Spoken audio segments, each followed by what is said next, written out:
नमस्कार, आज मेरे साथ बिजनेसमैन प्रमोद शर्मा मौजूद है, जिनसे हम जानेंगे कि जो सरकार की बैंकिंग को लेकर नई प्रणालियाँ आई हैं, उसमें क्या क्या फ़ायदे और क्या क्या नुकसान है और उसमें क्या कोई चेंज होने वाला है और कस्टमर उससे कितना सेटिस्फाई है। प्रमोद जी, सबसे पहले तो मैं आपसे ये जानना चाहूँगी, जो सरकार की एक प्रणाली आई थी मोरेटोरियम, इसके बारे में कई लोगों को जानकारी है लेकिन कई लोगों को नहीं है जानकारी। पहले तो मैं ये बताना चाहूँगा, बैंक ने अपनी तरफ से, गवर्नमेंट ने मोरेटोरियम जो दिया बहुत अच्छा था, लोगों को रियायत भी मिल रही थी, लोग अच्छा सोच भी रहे थे। मगर अब इसमें कुछ ना कुछ कमियां और अच्छाइयां भी हैं, मगर अधिकतर कमियां ही हैं जो लोगों को समझ में नहीं आती है और थोड़ा हम समझना भी चाहते हैं। इसके लिए बैंक की तरफ से भी हेल्प नहीं है। आज मोरेटोरियम जिन जिन लोगों ने ले रखा है वो अपने बिजनेस में भी सफ़र कर रहे हैं, और जिस तरीके का लोन मोरेटोरियम के बाद टाइम पीरियड बढ़ता है, वो सारा का सारा टाइम पीरियड एक लोन को उतारने में ख़त्म हो जाता है। इससे हमारी समस्याएं और ज़्यादा बढ़ जाती हैं। अगर कोई कस्टमर बैंक से लोन लेता है या कुछ भी है, मोरेटोरियम करता है, तो फिर मोरेटोरियम से उसको क्या फ़ायदा और क्या नुकसान हो सकता है? मैडम, मोरेटोरियम जो भी कस्टमर लेगा उसे नुकसान ही नुकसान है, फ़ायदा तो कहीं से कहीं तक है ही नहीं। ये एक फिल्मों की तरह है कि एक लाला से बंदे से किसी ने उधार लिया और वो चुका नहीं पाया और चुकाते चुकाते वो मर ही गया। इसी तरीके से जिस लोगों ने मोरेटोरियम ले लिया है वो अपना लोन ना उतार पाएंगे, क्योंकि बैंक की पॉलिसी अलग है, आरबीआई की पॉलिसी अलग है, गवर्नमेंट की पॉलिसी अलग है। ये एक तरीके का फिक्स बिजनेस लग रहा है, जिस तरीके के ऐसा लग रहा है बैंक घाटे में था और बैंक को कैसे घाटे से निकाला जाए, इस तरीके से उन्होंने बैंक वालों को मोरेटोरियम दे दिया। ना किसी कस्टमर केयर से बैंक से बात होती है, ना कोई हेल्प मिलती है।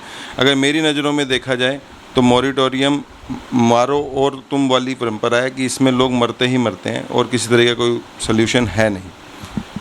जैसे कि ये सरकार की ही प्रणाली है, एकदम से मोरेटोरियम को बंद भी नहीं कर सकते। आपको क्या लगता है इसमें कुछ चेंजेस करने चाहिए सरकार को, और क्या ऐसे चेंजेस है जो आम उपभोक्ता चाहता है? पहले तो मैडम, ये मोरेटोरियम जब लाया गया होगा या सरकार ने सोचा होगा, मुझे अपने मन से ऐसा लगता है उन्होंने सोचा होगा लोगों को बहुत फ़ायदा होगा, टाइम मिलेगा। एक कोरोना चल भी ज़्यादा गया, लोग, गवर्नमेंट ने सोचा होगा 2-3 महीने में हम कवर कर लेंगे, मगर इससे क्या फ़र्क पड़ा? मोरेटोरियम जिन जिन लोगों ने लिया उन्हें बैंकों की तरफ से सपोर्ट नहीं मिली। बैंकों की तरफ से सपोर्ट इसलिए नहीं मिली, ना कस्टमर केयर था, ना कुछ था, ना लोगों को पता था क्या ईएमआई बढ़ेंगी, क्या कम होगी।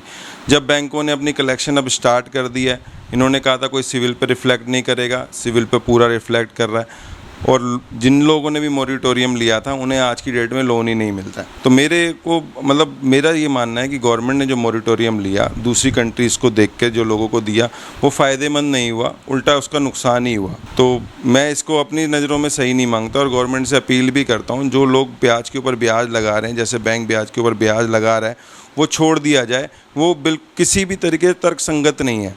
पहले ही काम धंधे कम है और किसी तरीके से कुछ सिस्टम बन भी नहीं पा रहा है, और जो थोड़ा बहुत बनता है, तो अगर कस्टमर ने ब्याज ही देना है बैंकों को, तो वो अपने परिवार को कैसे पालेगा, कैसे पालन पोषण करेगा? ये मुझे कहीं से कहीं तक नज़र नहीं आ रहा है। बैंक क्या करना चाहता है और ये मोरेटोरियम का फ़ायदा हमें होगा कैसे, ये भी अभी तक गवर्नमेंट की तरफ से कोई सफाई आई नहीं है। मैडम, मेरे हिसाब से एटलीस्ट जो ईएमआई है वो तो चलो ठीक है, अगर लोगों का बिज़नेस सेट हो जाए वो चला जाए, और जो उसके ऊपर इंटरेस्ट है वो कस्टमर नहीं चुका सकता। ये मुझे नाजायज़ लगता है पर्सनली, होम लोन और लोन अगेंस्ट प्रॉपर्टी में। ये तो ऐसा हो जाता है, टाइम पीरियड बढ़ गया, इसमें बैंक को कोई फ़ायदा है, कस्टमर को कोई फ़ायदा नहीं है। बैंक को ने तो अभी तक ये भी नहीं बताया कि इस रेट ऑफ इंटरेस्ट से वो ब्याज बढ़ा रहे हैं, उनका ब्याज भी अलग तरीके का है। और यहाँ पे आपको जान के हैरानी होगी, किसी भी बैंक का कस्टमर केयर मिलता ही नहीं है। अगर वो बाई चांस अगर कोरोना टाइम पे भी मिल जाता, उनके पास एक ही चीज़ का बहाना होता है कि कोरोना चल रहा था, कोरोना के टाइम पे हमने छुट्टी मिली हुई थी, हम नहीं काम कर सकते थे। तो ये जो प्रॉब्लम्स हैं जो बैंकों को लेके जो हमारे साथ चल रही हैं, मेरे साथ क्या पूरे मैं देश के साथ कह सकता हूँ, कोई भी इंसान, एक इंसान ये कह दे कि मैं मोरेटोरियम से खुश था, मैं मोरेटोरियम लेके खुशी हो गया, तो मेरे लिए आश्चर्यजनक बात होगी। मैंने जितने भी लोगों को मैं जानता हूँ, जितने लोगों ने मोरेटोरियम लिया, वो आज परेशान हैं, वो दुखी हैं, वो अपनी बेचारे ज़मीन बेच रहे हैं, किसी ना किसी तरीके से ये बैंक के गोरख धंधे से निकलना चाहते हैं। और इसमें आरबीआई की तरफ या गवर्नमेंट की तरफ से कोई भी आराम नहीं है। इसमें फ़ायदा है तो सिर्फ़ और सिर्फ बैंक को, और गवर्नमेंट को कुछ अंदर खाते फ़ायदा हो तो मैं कह नहीं सकता। अदरवाइज़ कस्टमर के लिए ये एक नुकसान का विषय है, और इसके लिए गवर्नमेंट को सोचना भी चाहिए कि इसमें कस्टमर को फ़ायदा हो कैसे रहा है। अगर उसने ब्याज ही देना है और ब्याज किस रेट पे देना यही नहीं मालूम उसे, तो ये फ़ायदा पता कैसे लगेगा?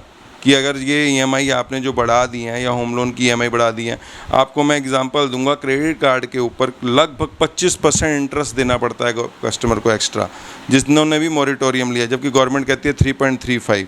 इन्होंने फाइनेंस चार्ज भी लगा रखे हैं, इन्होंने अपना इंटरेस्ट चार्ज भी लगा रखे हैं और कोई पेनल्टी माफ़ नहीं की हुई है। सिविल सबका ख़राब है और जितने भी मॉरिटोरियम वाले हैं उन्हें आज की डेट में बैंक, उनका खुद का बैंक, जिस बैंक से उन्होंने मॉरिटोरियम ले रखा है, वो लोन ही नहीं करते। जिस प्रकार देखा उपभोक्ताओं को किस प्रकार इस मोरेटोरियम से कितनी परेशानियां झेलनी पड़ी है और सरकार ने जो ये प्रणाली लेकर आई है, क्या सरकार भी उसके लिए पूरी तरह से तैयार थी कि नहीं तैयार, ये एक बहुत बड़ा सवाल है। कैमरामैन शिव ठाकुर के साथ Shivani Kaur, Divya Delhi news. Bureau report, Divya Delhi news. ताज़ा तरीन खबरों को जानने के लिए अभी टाइप करें दिव्या दिल्ली न्यूज़। नीचे दिए गए सब्सक्राइब बटन को दबाएं और नोटिफिकेशन के लिए दिए गए बेल आइकन को क्लिक करें। हमारे वीडियोस को लाइक, शेयर और कमेंट करना ना भूलें।